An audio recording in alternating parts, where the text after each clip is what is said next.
Hey everyone, welcome back to my channel. In this video, I'll show you how to easily add a discount card to your Walmart app so you can save on your purchases. The process is simple and only takes a few steps, so let's get started. First, open your Walmart app and make sure you're logged into your account.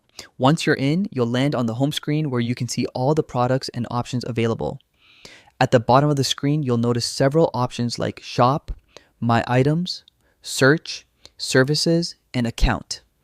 Go ahead and tap on the account option at the bottom right corner of your screen.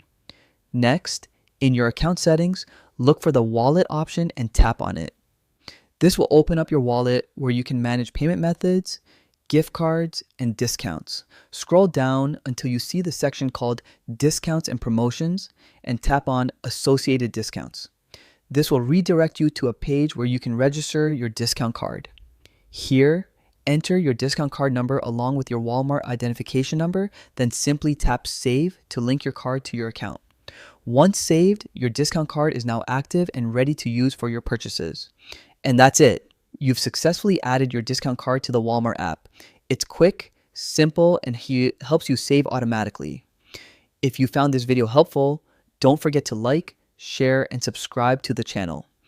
Also, leave a comment below if you have any questions or need further assistance. Thanks for watching and happy shopping with your newly added Walmart discount card.